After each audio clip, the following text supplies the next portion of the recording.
Now we'll see how to launch Kali Linux on Mac operating system using VirtualBox. In the previous demo, we used VMware, and now we'll be using VirtualBox. But actually, I'm not using any Mac system here, operating system. But I'll show you how to install using VirtualBox. The procedure is very similar. So all you have to do is on your Mac operating system, go ahead and click for VirtualBox download. So this is the VirtualBox official page. You can go ahead and click on downloads here. So all you have to do is on your Mac operating system, go ahead and click for VirtualBox download. So this is the VirtualBox official page. You can go ahead and click on downloads here. As you can see, you have different options here. It says Windows for Windows operating system, OS X host, Linux, and Solar host. Since if you're using Windows, then go ahead and select Windows host. But as for Mac, you'll have to select this. It's mostly a .exe file. Once you've done that, you can install VirtualBox. It's just click on next, and it'll work out and provide settings according to your need. I already have installed VirtualBox. The next thing you do is similar as what you've done with VMware. Go ahead and download official Kali Linux image. Make sure you don't download any duplicate versions of ISO file from other websites. Make sure you download it from original website. If you want to do it from the beginning, go ahead and install ISO file here, torrent, or you can just go ahead and download just the image for VirtualBox here for 64-bit, and you have option for 32-bit as well. I've already done that. So let me open my VirtualBox. Yeah, here it is. The procedure for VMware and VirtualBox is almost same, just slight difference. Let me maximize the screen for you guys. As you can see, I already have a virtual machine launched up here. I haven't powered it up yet. Anyway, I'll show you how to install new one. Just click on new option here. This is your VirtualBox homepage, guys. So click on new here and just give a name. We've already given Kali Linux earlier, right, for the virtual machine. So let's give it some other name. Let's say capital KaliLinux. And choose the type of operating system, that's Linux. And here 64-bit, minus 64-bit. According to your operating system needs, you can go ahead and choose 32-bit as well. Click on next. And again, like I said earlier, depending on what you're doing on Kali Linux operating system or virtual machine, you go ahead and assign the memory. Since I'm just showing you how to install, I'm not assigning much memory here.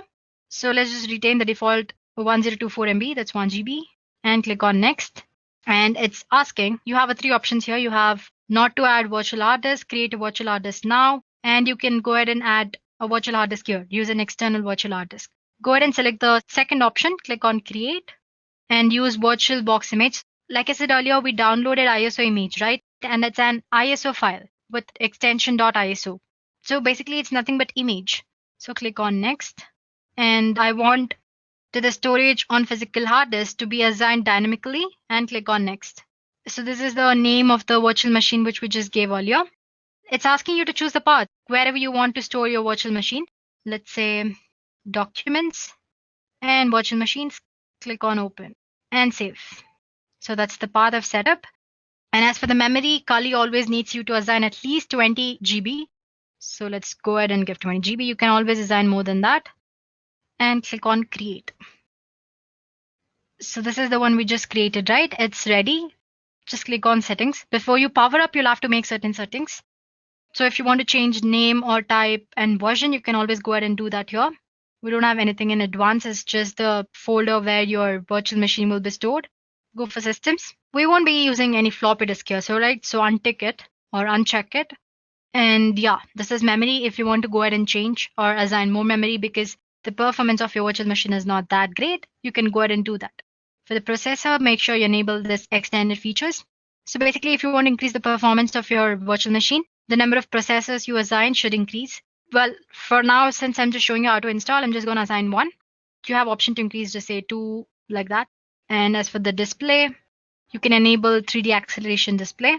Storage settings, this is the most important one. Right now, we don't have any image attached here. So click on this empty and click on the CD image that you see here and choose virtual disk.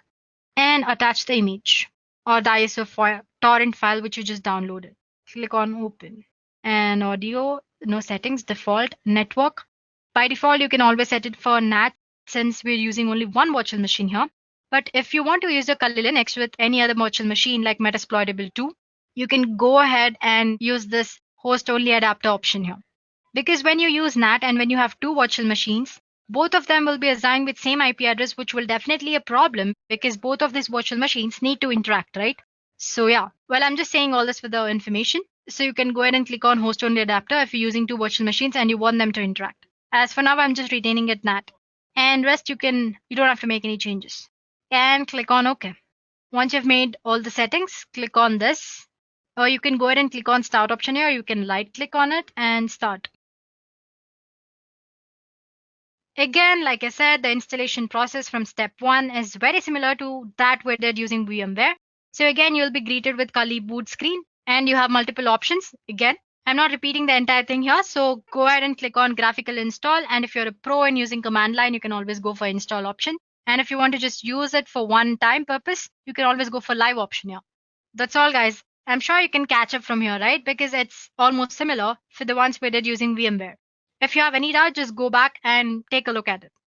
Yeah, well, like I said, I showed you on how to use VirtualBox to install Kali Linux on Windows operating system. Well, it's same for the Mac as well.